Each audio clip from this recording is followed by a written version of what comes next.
Good morning. It's a bit muted for this time in the morning, so way back. Welcome everybody. Good morning. My name's Gavin Preston, and before I get into introductions, I want to say a really big thank you.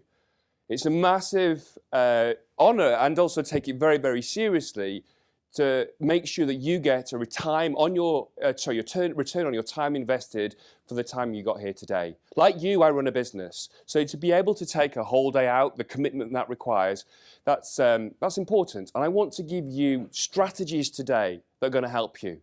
But before we start, I've got a quick question. Who here, just want you to think forward a year, who here would love to double the size of your business in the next year? It's a muted response. Yeah, I rather hope it might be more than like 30% of the room. So clearly it's my job to raise the bar today of your aspirations, your inspirations.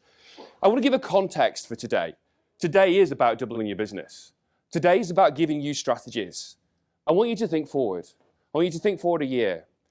I want you to look at the accounts, look at the results, and feel proud. You've doubled your business. You've got a flow, an inbound flow of really high quality customers, of really high quality leads. You're converting those leads well. You've got a vibrant team that are working very productive and they're fully engaged and committed to the purpose. You're making a difference. You're making a difference in your marketplace. You've got some more time back. You've got clear accountability in your organization and your business, and you've got clarity about where you should be spending time in your business. You're spending time on the things that are really going to make the difference and move the dial in terms of the performance. So less of the head down, busy, frenetic activity, and the more of the precise action taking that delivers the results, that moves the dial in terms of the bottom line in your business. You've doubled your business. And you've got more time to enjoy some of the things that you want, such as time with your family, holidays, trips, pursuing your hobbies, whatever those things are that are really, really important to you. And I want you to keep that front of mind today, because at the heart of everything that we're going to cover today, the exercises, discussions on the tables, the strategies and content I'm going to be sharing with you, I need you to have one question at the front of your mind. How can I use this? How can I use this? How can I put this into practice in order to double my business, in order to make a bigger difference? You've got on your tables in front of you a notebook. It's called Strategy Notes for a good reason. In it, there are some of the exercises and a little of the content that I'm going to be sharing with you during the course of today. I'll also be sharing with you later how you can get hold of a copy of all the slides that we're going to be going through during the course of today, the slides that you'll see on the screens around the room. Also, it's a place I'd like you to take notes.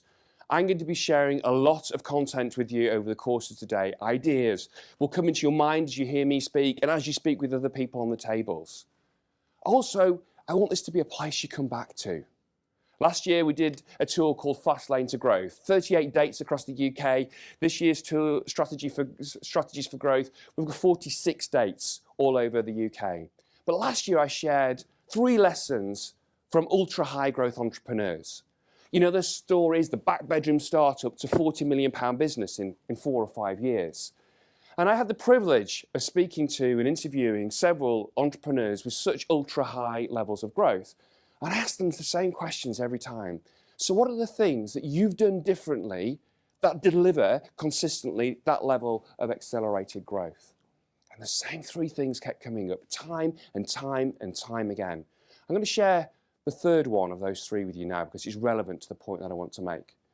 So I asked this gentleman, he runs his business in the Peak District or near the Peak District, and I said, if there was one more thing that you do that has helped you achieve this level of growth, what would it be?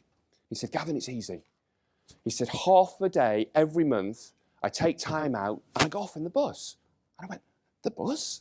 He said, yeah, we've got one of these VW camper vans. We allow the 20-something, 30-something aged members of our team to use it as a staff perk during the summer season to take off to the festivals at the weekends. Wow, cool boss. Anyway, I take my VW camper and I drive up to one of the car parks on the side of the hill that the walkers use. Pull the handbrake on, walk around the side, pull open the door, and I make myself a cup of tea. He said, it's brilliant. No mobile phone signal, no emails, nobody's going to interrupt me. This amazing view. And I stop and think. I get my A3 sketch pad out and I look, where do I want to go? Where are we now in my business? And how's technology going to help us get there? And I plan out all the steps that I'm going to take in order to get there. And then I go back to my team and I delegate. He said, Gavin, every single month, without fail, I take half a day out to do that. Where I can, I do it twice a month. So he does 12 to 18 times a year what many business owners don't even do once a year. So I want, as a takeaway for you to carve out time in your schedules, your busy diaries, to stop, to think, to apply some clarity of thought to where do you want to go, where are you now, and what's the routes and how are you going to get there even quicker. This place, these notes, is going to be a place that you can come back to. Another one of the brilliant advantages of this room today, and with such a fantastic turnout, is the quality and the calibre of the people in the room. Every single one of these events, business is done, deals are made. Norwich event was actually smaller than this. We had about 100 people there. And there was one gentleman shared with me that he picked up 7 new bits of business as a result of attending this event. So please use the opportunity to connect with people around the room. We're going to mix it up after lunchtime, but please connect with as many people and keep front of mind what can you do to help them. So in addition to taking notes, I want you to walk away with one very clear commitment. I want you to do one thing. I want you to take one of the ideas from today, implement it, and turn it into a return on your time invested. Implementation equals income. Implementation equals income. If all I ask you is you take one thing out of the range of different things that I'm going to be sharing with, and you implement it by the end of the day. Make that commitment to yourself. So by way of an introduction, I started off my career really as a student, a bit of an odd student job, as a summer student job, but I worked in corporate recovery or insolvency department of KPMG up in the Northwest. And what I did there was working with businesses that were often family businesses, often profitable businesses that unfortunately had run out of cash. And I was involved in doing turnarounds and also, unfortunately in some cases winding those businesses up. But it was a very, very sober experience, wake-up call to the world of business. After doing that, I then trained and qualified as a chartered accountant with KPMG, but quickly realised that actually I didn't want to spend the rest of my career, doing tax computations and sets of accounts. So moved on and worked within BAU systems, initially an internal management consultancy role, a finance role, but then I got the break to work in their corporate university to do the stuff that I've been passionate about since the age of 15. What are the differences that make the difference in human performance in the world of business? I specialise in working with individuals, with teams, with departments, with organisations to create the massive shift in performance required to create sustainable growth at a level of mindset, but also a level of strategy, whether that be marketing strategy or whether that be building capacity within an organisation. I then in 2002 set up my own business and I retrained. I found the very best I could in the UK, arguably the world, in the art, the craft and the science of how do we create that behavioural change and that performance improvement. And I've had the great privilege of working with blue chip organisations such as Carphone Warehouse, Ford, extensively within HSBC in the UK and North America, and organisations like the United Nations. But more recently, over the last 3 or 4 years, my true passion is working with people like yourself. People who run their own business. I've got a parallel story to Steve in terms of growing up with my dad and him running his own business. It's in my blood. It's in the blood. And also it's salt and seawater, which you'll see in a minute. But business is in my blood, and nothing gives me more pride and more privilege is the opportunity to help businesses like you to accelerate growth and for you to achieve and fulfill some of the aspirations and your dreams that why you went into business in the first place.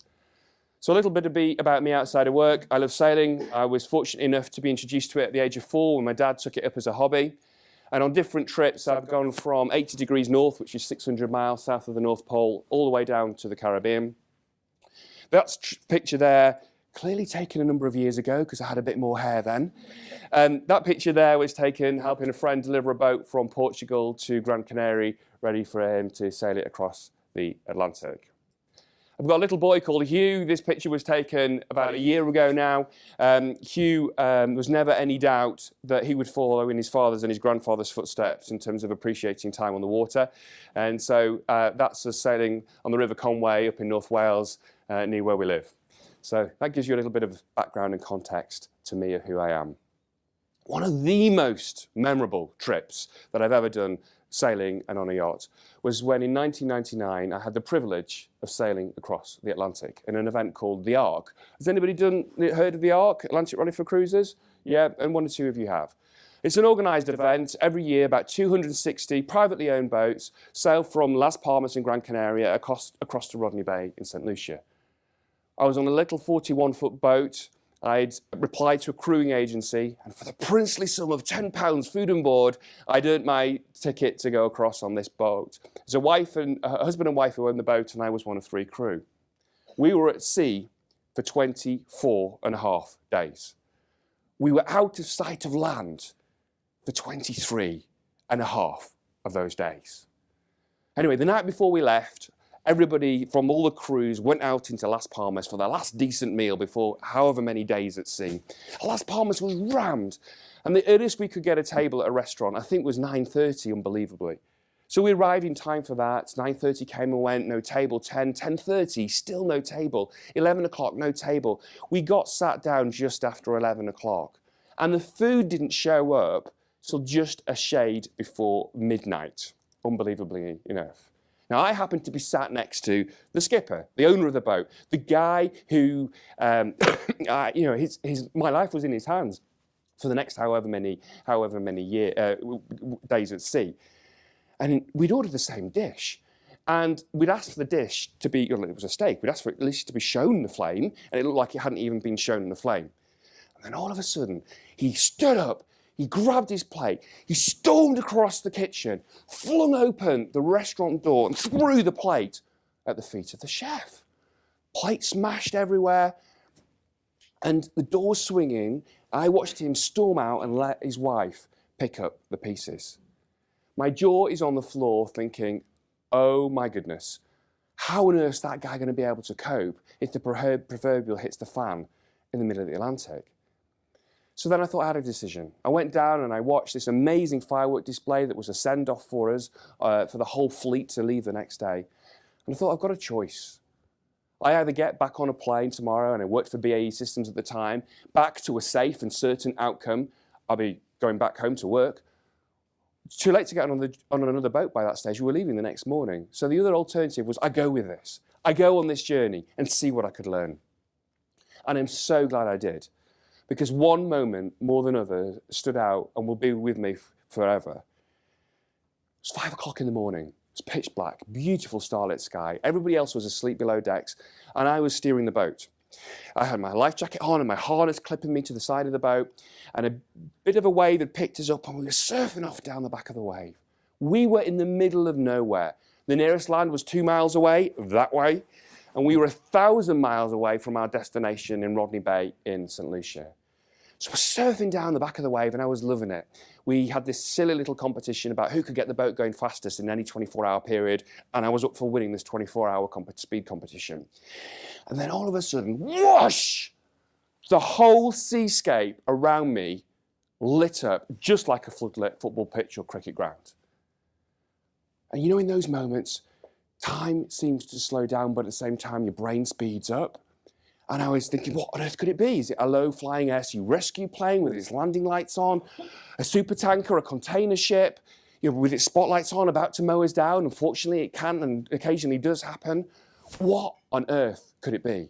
So white-knuckled on the wheel, I plucked up the courage to look over my shoulder. But before we have a look into that, what I want you to do is look at the people that are around you on your table, and I want you to introduce yourself with each other. Share business cards. But importantly, I want to find out, and I want you to find out on your tables, what are you doing already this year? What have you done differently this year that's working?